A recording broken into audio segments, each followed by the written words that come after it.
말씀 생각하겠습니다. 이 은혜에 굳게 서라. 오늘 사도 베드로가 베드로 전서를 마무리하면서 성도들을 향해서 이 은혜에 굳게 서라라는 마지막 권면의 말씀을 해주고 있습니다.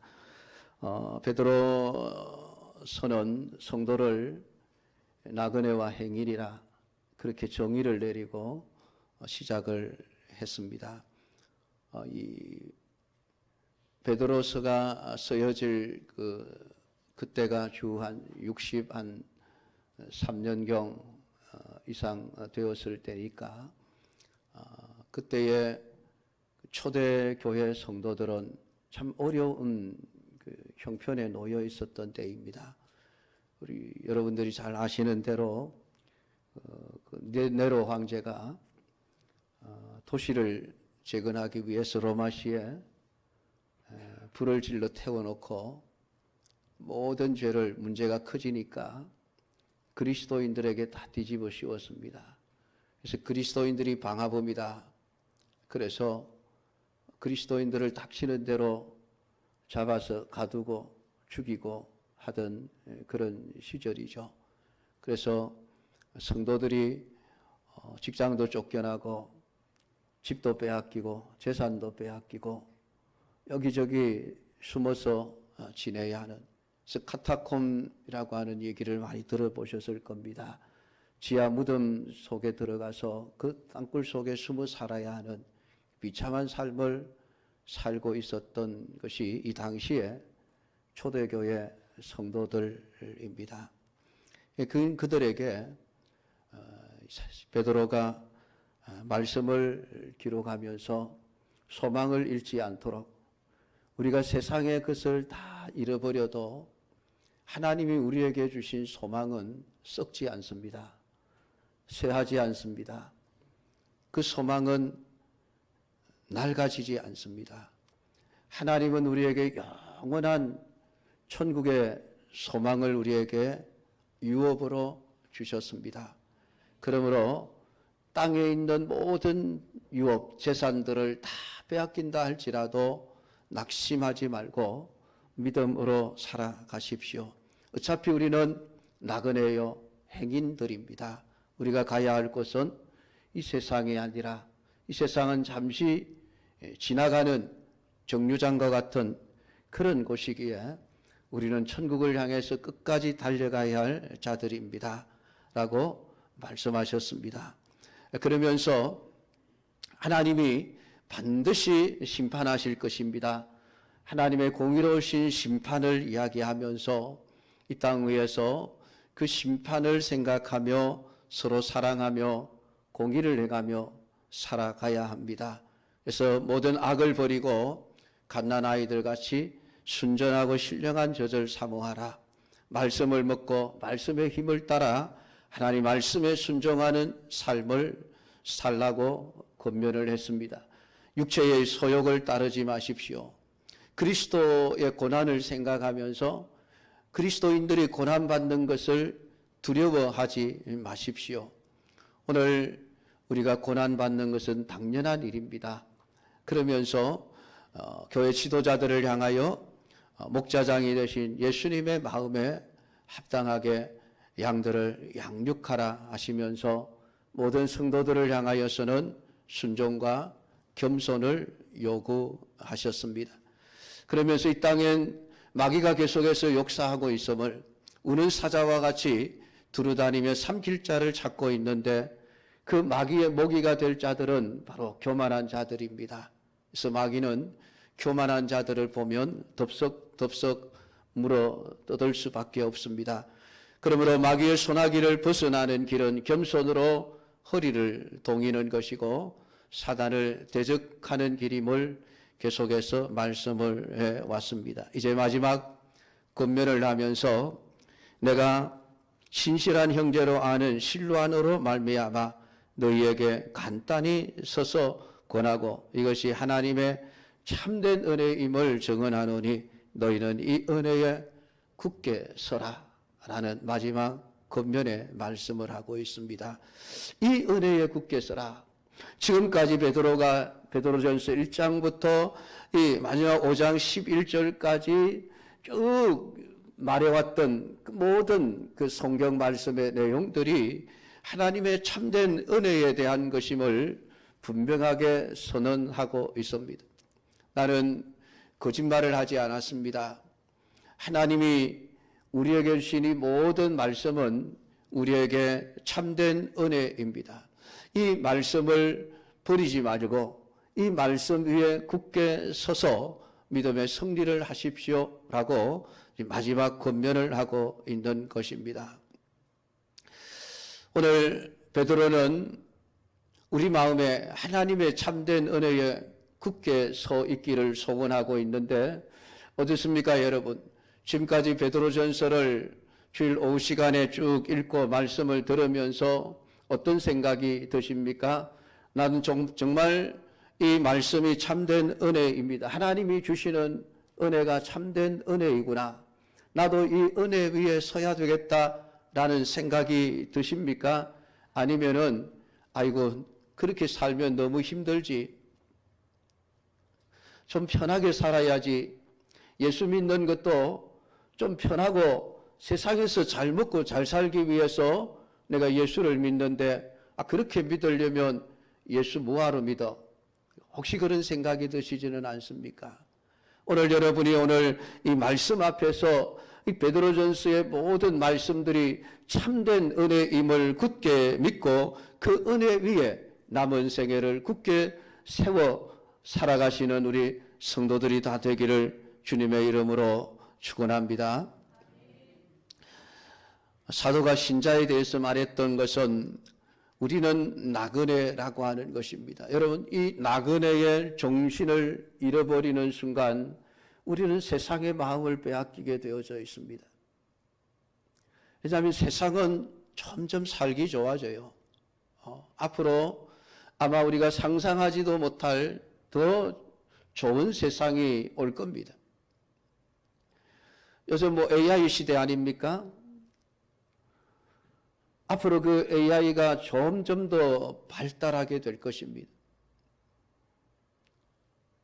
인공지능 로봇들이 등장을 해서 우리 사람들이 힘들게 해야만 하는 모든 일들을 대신해 주는 그런 시대가 머지않아 올 것입니다. 머지않아 여러분들이 가지고 있는 운전면허증이 쓸데없는 때가 올 것입니다. 전부 자율운행 자동차가 등장하게 되겠죠. 차가 막혀 출근 시간이 1시간씩 늦어지고 하는 일들도 없을 겁니다. 아마 전부 자가용 비행기를 타고 날아다니는 세상이 곧 오겠죠.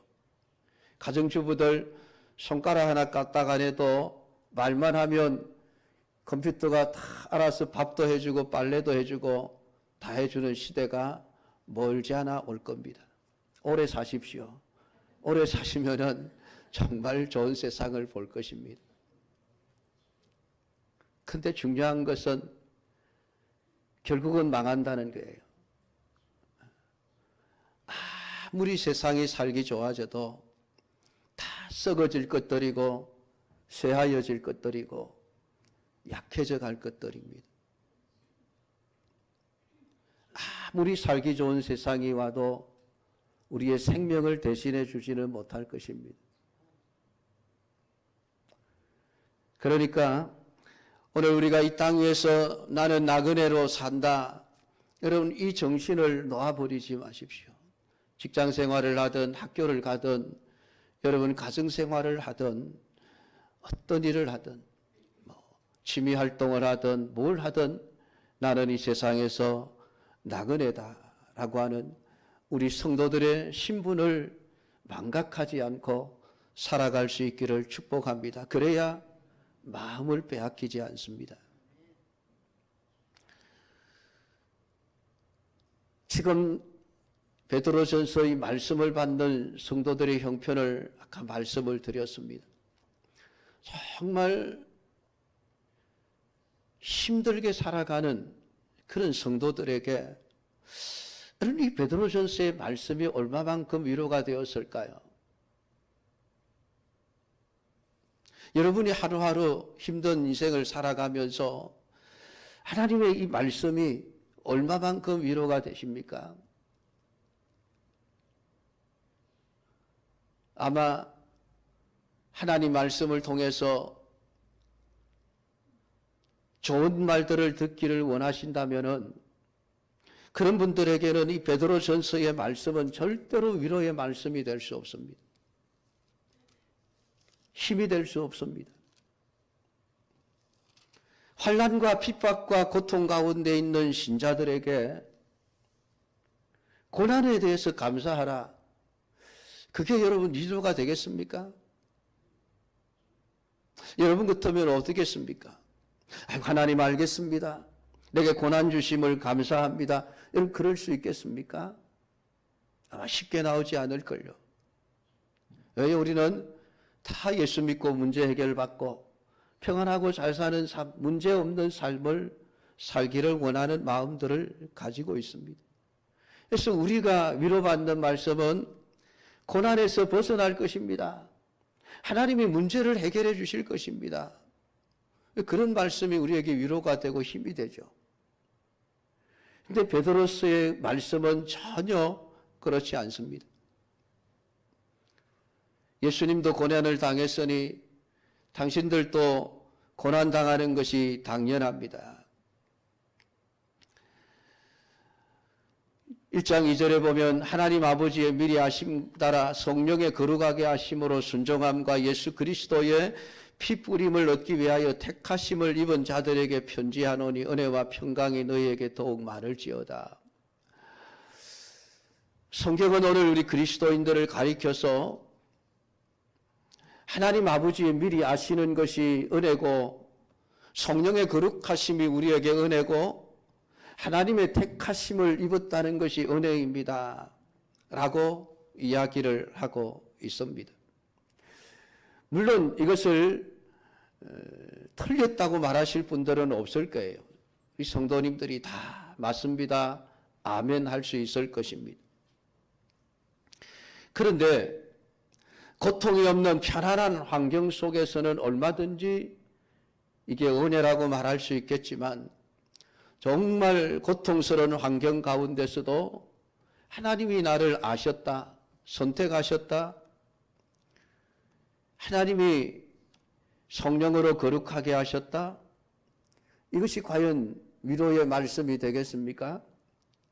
삶이 힘들고 하루하루 피곤한데 하나님이 나를 미리 하셨다는 것, 택하셨다는 것, 거룩하게 하셨다는 것이 진짜 참된 은혜로 받아들여지는가라고 하는 것입니다.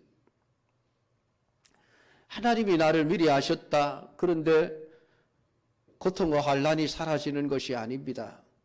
여전히 계속되고 있습니다. 베드로 사도가 지금 초대교회 성도들을 향해서 이런 말씀을 하지만은 그렇다고 해서 초대교회 성도들의 환난과 핍박이 사라진 게 아니에요. 이 네로 황제를 시작해서 250년이라고 하는 엄청나게 긴 세월 동안 교회는 끊임없이 핍박을 받습니다.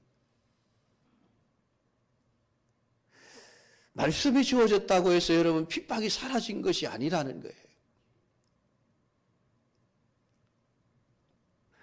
성도들이 잡혀 죽어가는데 성경은 하나님의 미리 하심, 성령의 거룩하게 하심, 하나님이 당신들을 택하신 것이 은혜입니다. 과연 아멘 할 수 있겠습니까? 그렇게 오늘 사도 바울은 우리에게 우리가 처해 있는 환경을 바라보지 말라고 하십니다. 내가 지금 어떤 형편에 있는지를 쳐다보지 말라고 하십니다. 하나님이 행하시는 일이 우리에게 어떻게 은혜로 다가오게 되었는가를 바라보라고 우리에게 말하고 있는 것입니다. 그러기 위해서 오늘 우리가 가장 먼저 생각해야 될 것은 우리가 과거에 어떤 존재였던가라고 하는 것에 대해서 인간의 존재성에 관해서 깊이 묵상해야만 합니다. 허물과 죄로 죽었던 나라고 하는, 여러분 이 사실이 믿어지지 않고 이해되지 않으면은 하나님의 은혜가 은혜로 다가오지 않습니다. 하나님 그런 은혜 말고요, 그런 은혜는 있어봐야 아무 쓸모 없으니까 다른 은혜를 주십시오. 다른 은혜. 돈 잘 벌 수 있는 은혜. 직장에서 지위가 올라갈 수 있는 은혜. 시험 칠 때마다 100점 맞을 수 있는 은혜. 그저 원하는 대학에 합격할 수 있는 은혜. 우리가 이런 은혜를 구하지 않습니까?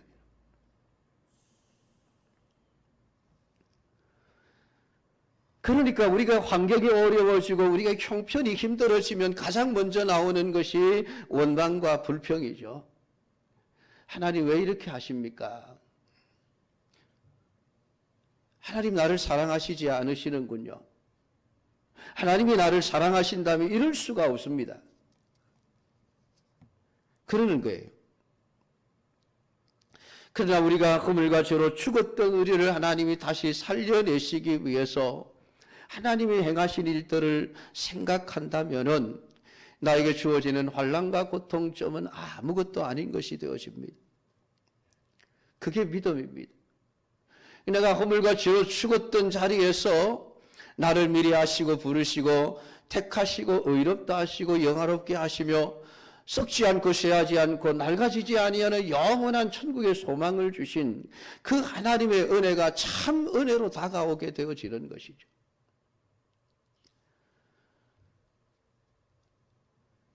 그래서 성경은 하나님이 하신 일을 찬송해라 우리에게 말씀해 주고 있습니다. 우리를 미리 아신 것에 대해서 하나님을 찬송하십시오.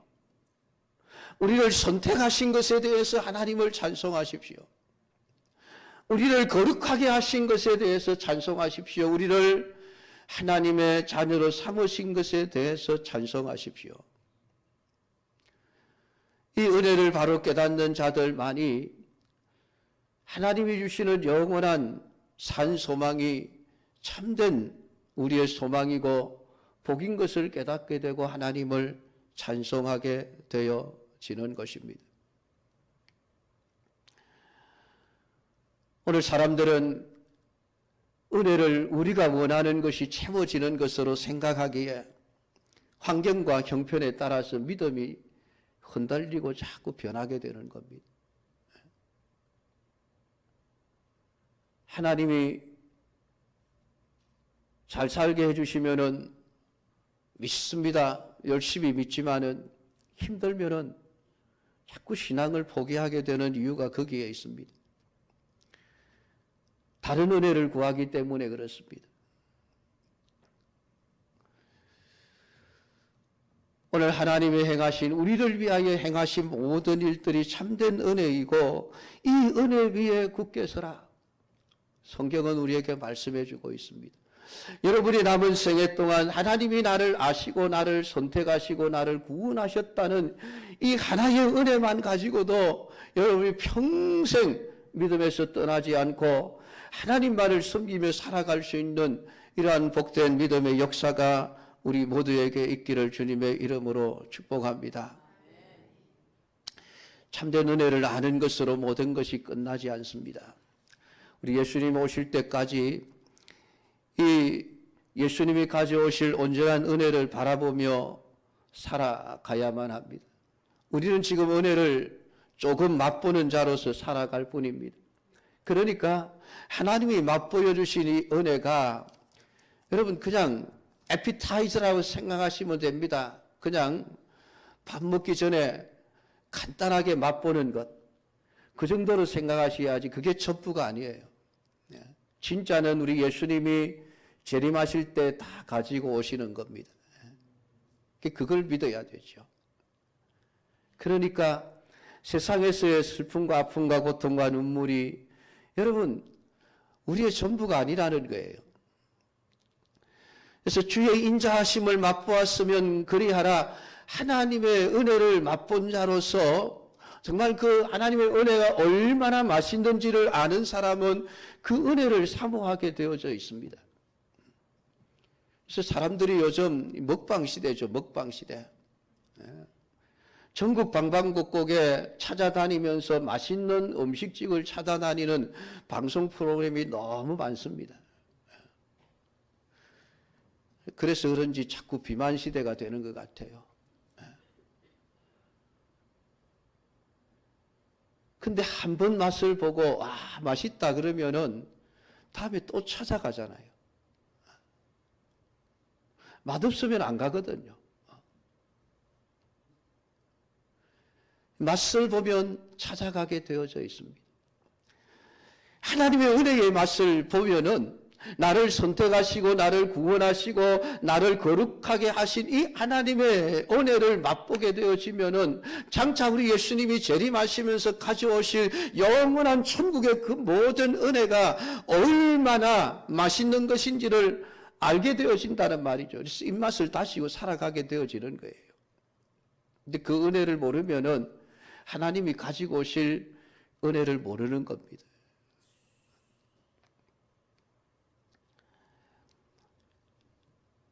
어린아이가 젖을 사모하는 것처럼 주의 인자하심을 사모하며 살아가는 자가 되어져야만 합니다.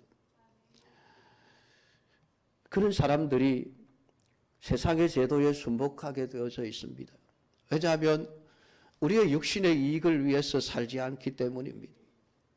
남편과 아내의 관계에서도 함께 생명의 유업을 받을 자로 여기고 살아가게 되고 이런 마음이 우리 형제들에게 나타난 바 되어져 마음을 같이하고 서로 사랑하고 서로 불쌍히 여기며 서로 짐을 지는 삶을 비로소 살아가게 되어지죠. 근데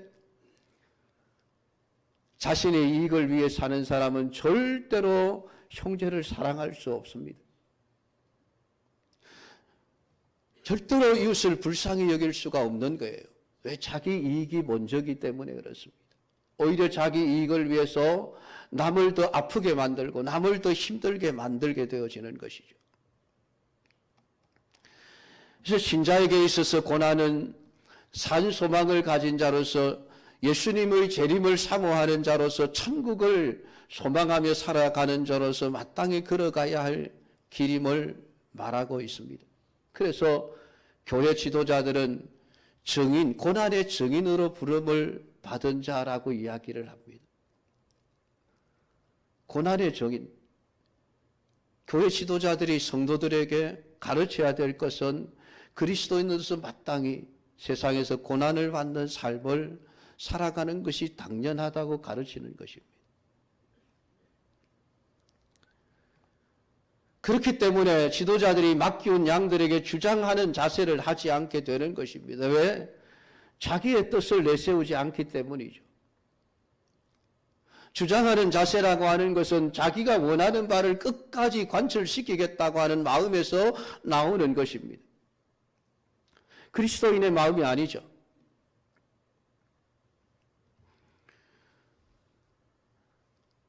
그런 지도자들에게 우리 성도들은 순복해야만 합니다. 바른 진리를 가르치는 지도자들에게 순종해야 합니다. 그것이 살 길이고 옳은 길이기 때문입니다. 이걸 방해하는 것이 마귀의 세력들이죠. 마귀는 하나님의 백성들을 은혜 위에 굳게 서지 못하기 위해서 끊임없이 우리의 마음을 흔들어 놓습니다. 그래서 신자는 모든 것이 하나님이 택하시고 부르신 자를 하나님의 생명으로 이끌어 가시기 위한 하나님의 은혜라는 하는 것을 알고 그 은혜 위에 굳게 서 있는 것이 마귀를 대적하게 되는 길이죠. 이런 사람들이 모인 교회가 참된 교회입니다. 그래서 교회는 바벨론에 있는 교회입니다. 13절에 택하심을 함께 받은 바벨론에 있는 교회라고 베드로는 교회를 정의하고 있습니다. 이 바벨론이라는 말은 세상을 말하는 것입니다. 세상 가운데 있는 교회라는 뜻이죠. 그것은 예수님이 말씀하신 바와 같이 이리떼 가운데 있는 힘없고 나약한 존재인 양떼와 같은 것이 교회라고 하는 것입니다. 여러분 얼마나 불안하고 공포스럽겠습니까? 주위에 늑대떼들이 어르렁거리며 나를 집어삼키려고 하고 있는 그 한가운데 놓여있는 양떼가 여러분 얼마나 두렵고 공포에 떨겠습니까? 오들오들 떨 수밖에 없죠.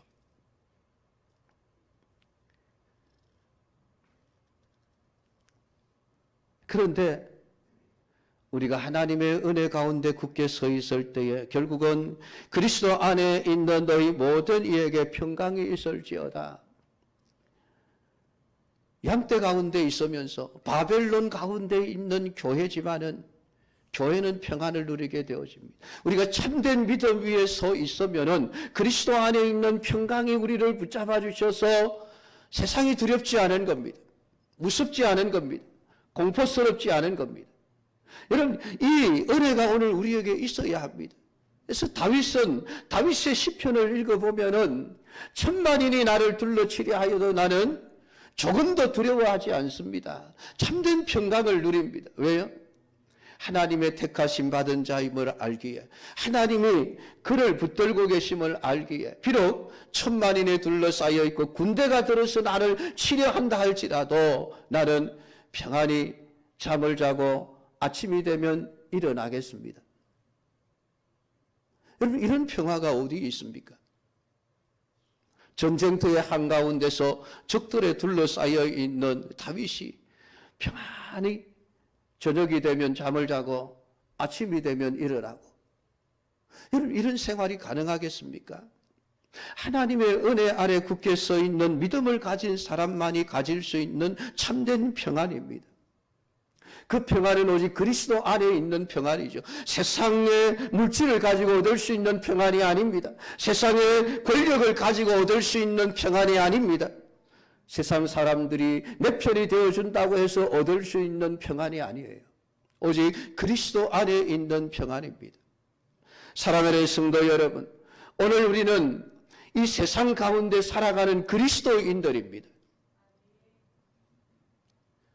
나그네와 행인 같은 자들이라는 것입니다. 우리는 영원한 천국의 소망을 향해서 지금도 나아가고 있는 자들입니다. 우리를 둘러싸고 있는 세상은 절대로 우리 편이 아닙니다. 속지 마십시오. 세상이 우리를 좋아한다면 둘 중에 하나입니다. 우리를 속이든지 아니면 내가 그리스도인이 아니든지 세상에 속한 자이든지 둘 중에 하나예요. 예수님도 미워한 세상이 우리 그리스도인들을 좋아한다고요? 절대로 좋아하지 않습니다.